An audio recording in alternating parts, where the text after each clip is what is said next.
Hey there, everyone. Welcome back to Utility Sports, and we're really excited to bring back our AP Top 25 college football polls.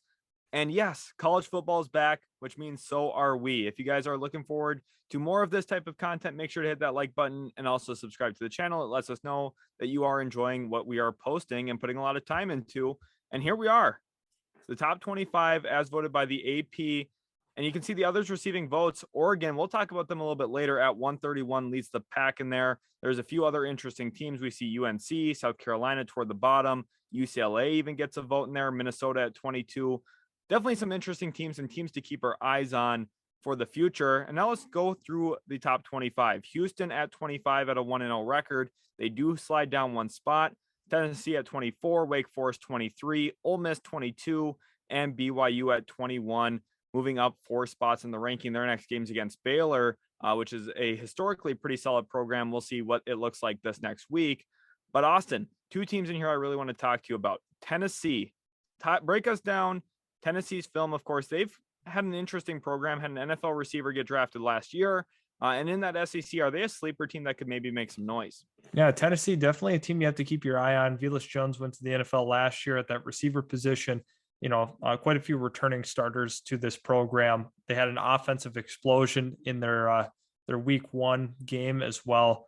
Obviously, I think when you look at this team, definitely a sleeper. Now, in a very tough and competitive SEC, I think they are a team you should be watching.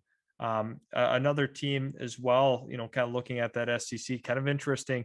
Everybody in the SEC had won week 1 except for one program, and that program was LSU. I just wanted to point that out because I found that to be a very interesting stat. Yeah, definitely for you as an LSU fan yourself. We'll see. I'm guessing that program's going to get right back on track. But let's look at a team in a not so serious conference there. And we're looking at BYU 1-0, and they've started to really turn this thing around in terms of what that program was, even 5-10 years ago to where they're at now, where they're producing NFL draft picks, guys who make a difference on the next level. But they're also just a really good college program at this point. Austin, how impressed are you by BYU's turnaround in recent memory? It doesn't matter, the guys that they graduate or, let go to the draft. This team just finds replacements. I mean, I thought potentially with Zach Wilson's departure and Dax Milnes, I thought it was going to be too big of a loss for them to really overcome and stay competitive, but they have and continue to produce NFL level talent and replenish and just be ready. Now, they're not really up towards the top in the recruiting rankings. However, they just produce really good teams, well coached, disciplined, and that's why BYU continuously stays in this top 25 because of how consistent their coaching has been. Yeah, it's definitely been a testament to that coaching staff, like you said. And as we slide up here to the next set of rankings, Austin, as we go through this, if there's any team you really want to highlight, make sure to point them out for our viewers. But at 20, we've got Kentucky. They're a team that came on hot last year and really made their presence felt in the AP Top 25 with several consecutive appearances throughout the beginning and middle part of the season.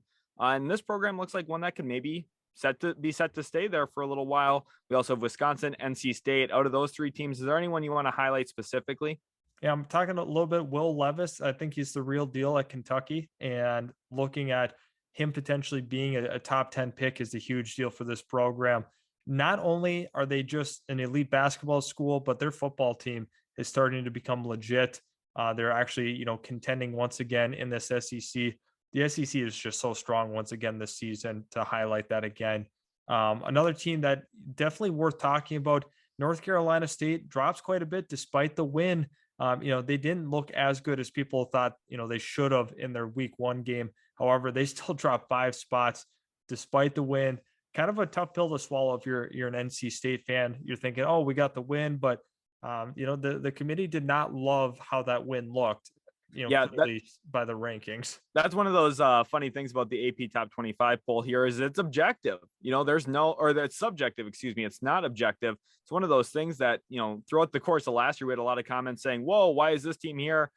To be honest, there's really no clarity on why. It's just how people feel. And they felt like NC State didn't perform up to par, had them slide down 5 spots. And now as we move into the next grouping that we have here, 17 on up, we've got Pittsburgh, Arkansas as well, who was, again, a continual top 25 team last year, another SEC team here in the top 25, Miami of Florida, We've got Michigan State in here as well, who had a great season last year, paid their coach big time, and it looks like it's paying off so far at 14.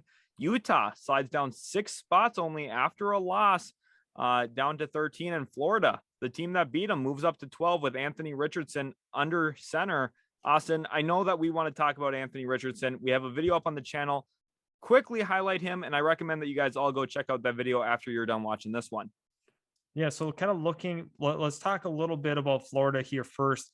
Anthony Richardson was very impressive in that game. I think that's kind of an understatement with how good he was on the ground, him having that 6'4" frame, but moving, so swiftly across the field, the ability to make some big throws as well, has a huge arm. There's so much to love about, the holistic package that you're getting with a guy like Anthony Richardson. He was a big reason why Florida had beat Utah. And let's keep in mind, once again, Florida was unranked heading into the week. And all of a sudden, they propelled themselves all the way to 12 by beating a very tough and competitive Utah team. Utah was thought to be a program and a team this year that was going to have very, very few losses, but Florida put themselves on the map and also knocked Utah off the pedestal a little bit, moving them down 6 spots with that loss. It's also a testament to Florida as well, just their ability to hang in there with a team that's so fundamentally sound like Utah. Very impressive, holistically speaking. And then once again, some other games that we have to highlight as well. Arkansas moves up 3 spots. Arkansas was able to beat Cincinnati. Cincinnati completely falls out of the top 25. This is a team that was in the college football playoff last year. Luke Fickell has his hands absolutely full with a ton of NFL departures. It makes it tough for continuity when you don't have a ton of top recruits coming into this program, a program that's not very glorious in terms of, actual recruiting prowess. So I think that kind of plays into not being able to replenish as fast as, say, in Ohio State or in Alabama. They had the draft picks like they were those other kind of teams. However, they just didn't have that replenishment. And another game you got to highlight as well is Pittsburgh and West Virginia. You kind of look at Keaton Slovis's first start, with the Panthers, and you also had JT Daniels on the other side, former 5-star USC quarterback, turned Georgia quarterback, turned West Virginia quarterback. Definitely had some low lights in that game. He was not as impressive as people thought he should be for the Mountaineers, but Pittsburgh picks up a big win despite major transfers and draft picks from the program. Addison leaving. You also have Kenny Pickett, who was obviously a first-round selection by the Pittsburgh Steelers. Miami had a huge offensive explosion as well. Mario Cristobal very satisfied with that performance. Also, once again, Michigan State, big-time win in week 1 and, fully expected for that team. Yeah, Austin, I think you nailed it here with your analysis of a lot of these teams here between 17 and 12. So my question to you is, did the AP Top 25 get it right here? With Utah only moving down 6 spots, I feel like there's going to be some controversy around that, specifically since they lost to, like you said, an unranked Florida team coming into the week.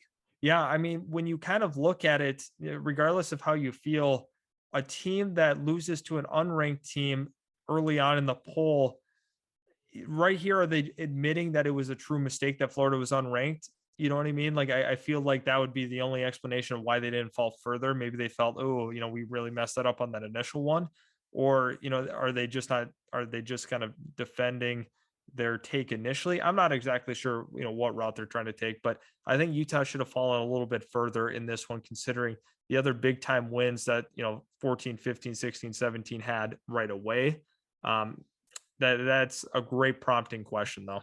Yeah, I think that's going to be something we have to keep our eyes on moving into forward weeks, depending on how the Utes play moving forward. And as we jump ahead here into number 11, we got Oklahoma State, and sliding past them even a little bit in here.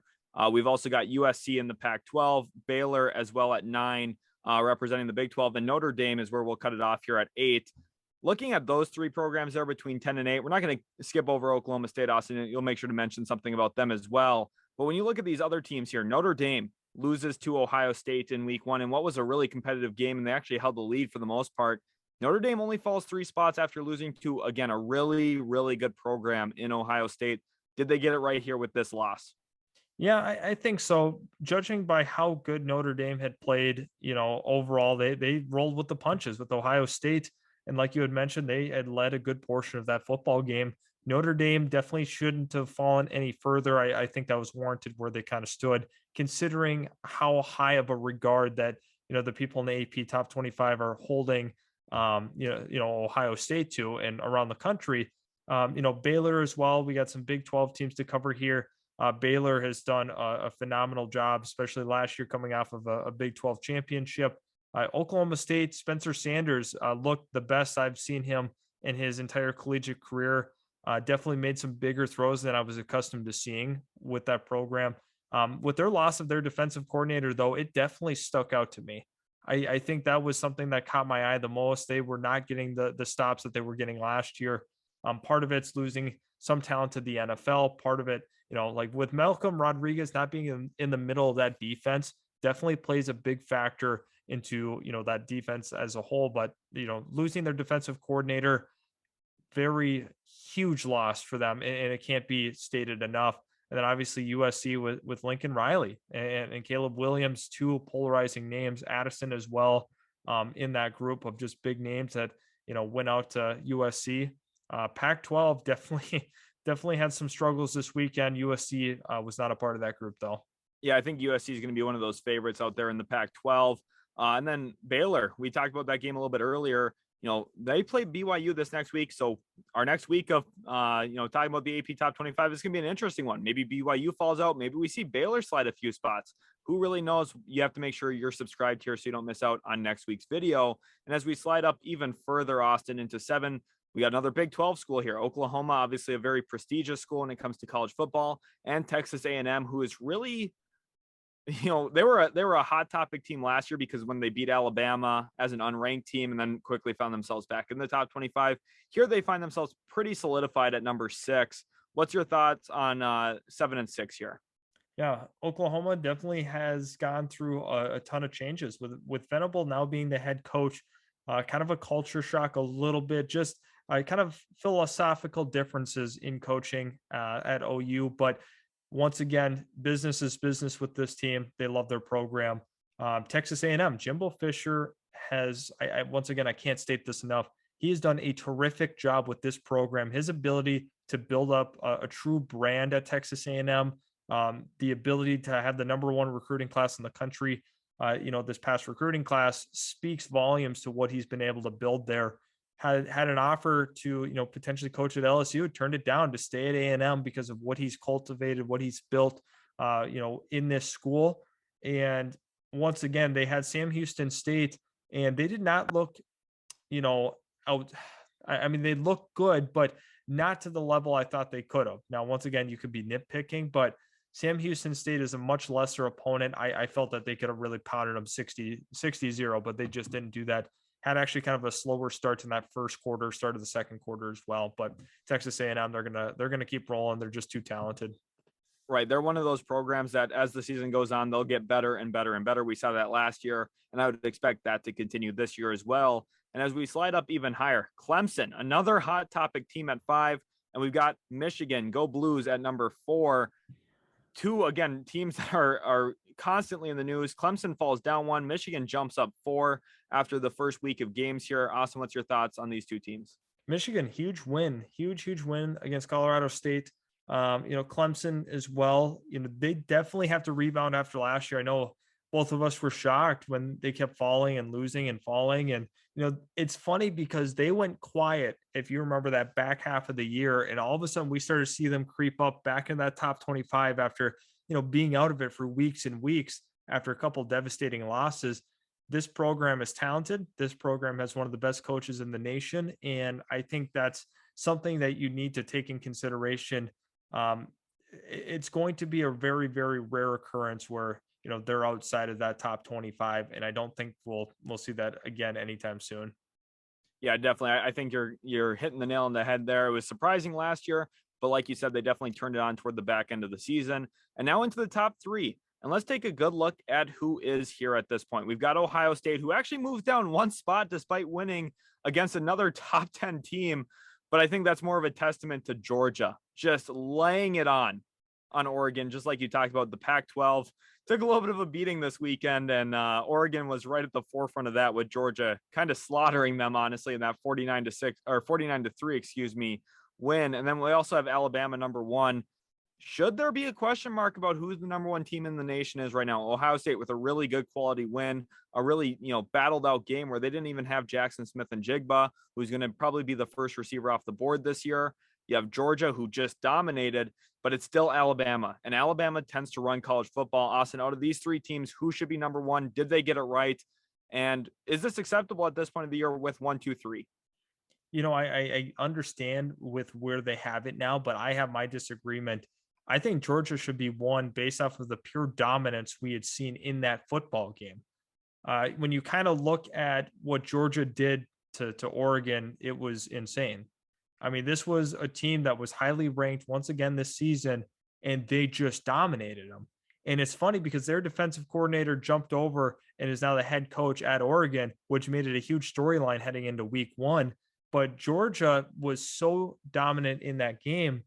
I mean, they beat down on Oregon harder than Alabama beat down on Utah State, which credit to Georgia for week 1 scheduling a big time game. Credit to Ohio State for another, big time game in week 1. Against Notre Dame, once again, like you had mentioned, another top 10 team. Credit to those 2 teams. I'm a little disappointed Alabama opted to go against Utah State. Once again, that's what Alabama does. They like, all these other low level schools like FAU. They'd prefer to play them week 1 to get in rhythm. I think Georgia should be number 1 in this ranking. I understand much more talented at the quarterback position at Alabama, but I think Georgia's defensive line, despite losing all of those draft picks to the NFL, I mean, it's incredible the turnaround once again to sheer dominance already. Right. They were extremely dominant in that game. And for those who are wondering, well, why don't these schools like Alabama play against really good schools week 1? Well, it's because they're afraid of having what happened to Oregon happen to them, right? Oregon maybe shot themselves in the foot in terms of what their season's going to look like now with how others view them, because 1 week, 1 game, they got absolutely dominated and now probably won't be in the top 10 rankings, at least for quite some time, even though they started the year in the top 11. Now at this point, we'll have to monitor where Oregon goes. Remember, they were in the others receiving votes, but of course not in the actual top 25 at this point. Hopefully you guys did enjoy our AP top 25 video. Austin spends a ton of time watching, studying, and really breaking down this what happened in the last week of college football. So this is a great place for you to subscribe. Make sure to do so, and we'll catch you next week for our next AP top 25 breakdown.